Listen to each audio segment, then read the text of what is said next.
Hey, it's Tucker Carlson. This morning it looks like somebody blew up the Kakhovka Dam in southern Ukraine. The rushing wall of water wiped out entire villages, destroyed a critical hydropower plant, and as of tonight puts the largest nuclear reactor in Europe in danger of melting down. So if this was intentional, it was not a military tactic, it was an act of terrorism. The question is, who did it? Well, let's see. The Kakhovka Dam was effectively Russian. It was built by the Russian government. It currently sits in Russian-controlled territory. The dam's reservoir supplies water to Crimea, which has been, for the last 240 years, home of the Russian Black Sea Fleet. Blowing up the dam may be bad for Ukraine, but it hurts Russia more. And for precisely that reason, the Ukrainian government has considered destroying it. In December, the Washington Post quoted a Ukrainian general saying his men had fired American-made rockets at the dam's floodgate as a test strike. So really, once the facts start coming in, it becomes much less of a mystery what might have happened to the dam. Any fair person would conclude that the Ukrainians probably blew it up, just as you would assume they blew up Nord Stream, the Russian natural gas pipeline, last fall. And in fact, the Ukrainians did do that, as we now know. It's not like Vladimir Putin is anxious to wage war on himself. Oh, but that's where you're wrong, Mr. and Mrs. Cable News consumer. Vladimir Putin is exactly that sort of man, the sort of man who'd shoot himself to death in order to annoy you. We know this from the American media, which wasted no time this morning in accusing the Russians of sabotaging their own infrastructure.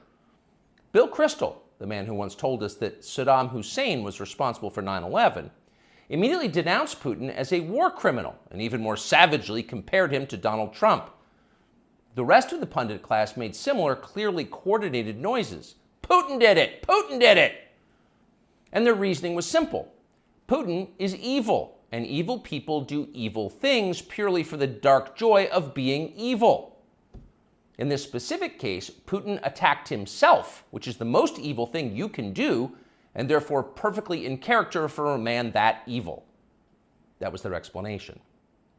No one who's paid to cover these things seemed to entertain even the possibility it could have been the Ukrainians who did it. No chance of that.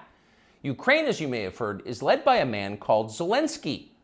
And we can say for a dead certain fact that he was not involved. He couldn't have been. Zelensky is too decent for terrorism. Now, you see him on television, and it's true you might form a different impression. Sweaty and rat-like, a comedian turned oligarch, a persecutor of Christians, a friend of BlackRock.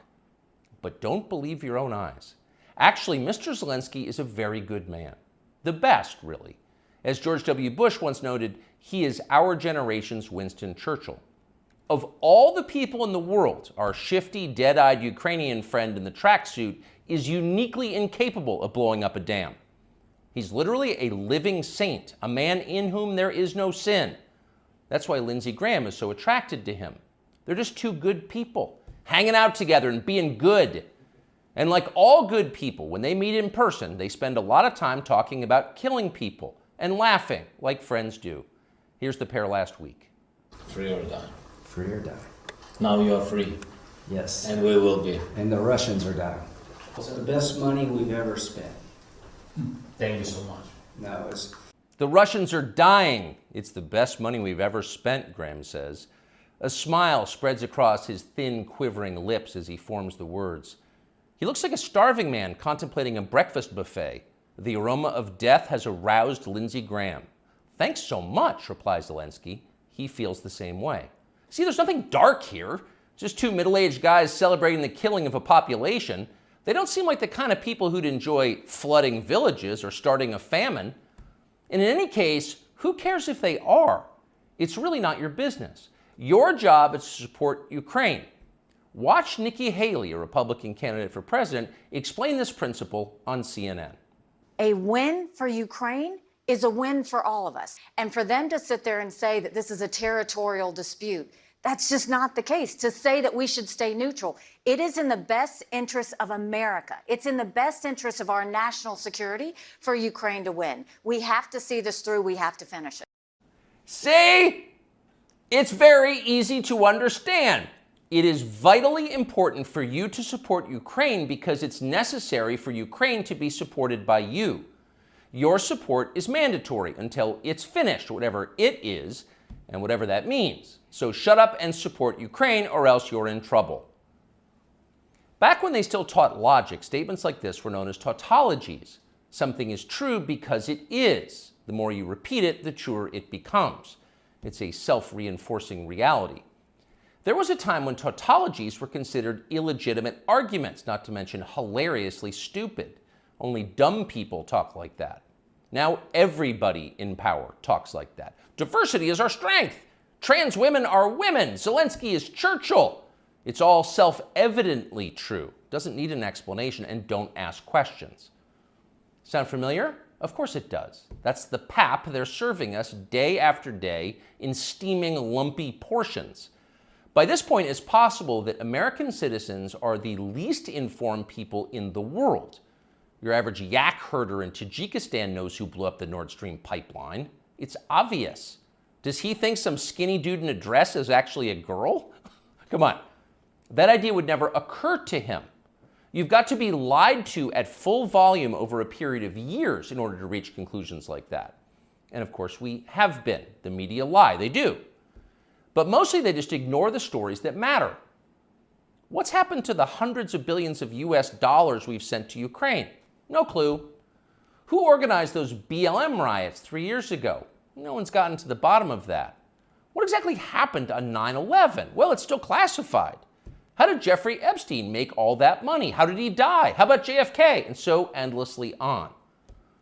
Not only are the media not interested in any of this, they are actively hostile to anybody who is. In journalism, curiosity is the gravest crime. Yesterday, for example, a former Air Force officer who worked for years in military intelligence came forward as a whistleblower to reveal that the US government has physical evidence of crashed non-human-made aircraft, as well as the bodies of the pilots who flew those aircraft. The Pentagon has spent decades studying these otherworldly remains in order to build more technologically advanced weapons systems. Okay, that's what the former intel officer revealed, and it was clear he was telling the truth. In other words, UFOs are actually real, and apparently so is extraterrestrial life. Now we know. In a normal country, this news would qualify as a bombshell, the story of the millennium. But in our country, it doesn't. The whistleblower's account ran on a technology website called The Debrief, which you've probably never heard of. The Washington Post had that story, but decided not to run it. The New York Times, meanwhile, just pretended it never happened.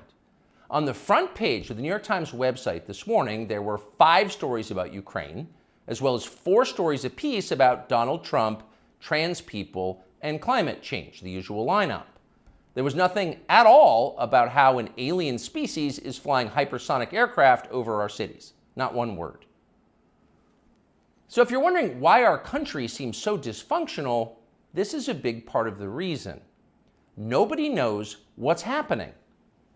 A small group of people control access to all relevant information, and the rest of us don't know. We're allowed to yap all we want about racism, but go ahead and talk about something that really matters and see what happens. If you keep it up, they'll make you be quiet. Trust us. That's how they maintain control. When Western tourists first started traveling in large numbers to the Soviet Union in the early 1970s, they found that many Russians had a completely warped understanding of the United States. They thought that Americans lived in grinding poverty, in a state of perpetual race war, and were desperate to flee to the freedom and prosperity of the Eastern Bloc. They thought this because that's what they had been told. They had no way to know otherwise. The few Russians who understood what was really going on in the rest of the world had learned about it from listening to shortwave radio broadcasts, sometimes under the covers so the neighbors wouldn't hear. 50 years later, it is bewildering to consider the ironies here. We're the ones who live in ignorance now. The US government has managed to classify more than 1 billion so-called public documents. So at this point, we can't possibly know what our leaders are doing. We're not allowed to know. By definition, that is not a democracy. Yet it's fine with the media. Secrecy is a powerful tool of control. Stop asking how we got so rich. Here's another story about racism. Go eat each other. That's the program. That's how most of us now live here in the United States. Manipulated by lies, silenced by taboos. It is unhealthy and it's dehumanizing, and we're tired of it. As of today, we've come to Twitter, which we hope will be the shortwave radio under the blankets. We're told there are no gatekeepers here. If that turns out to be false, we'll leave. But in the meantime, we are grateful to be here. We'll be back with much more very soon.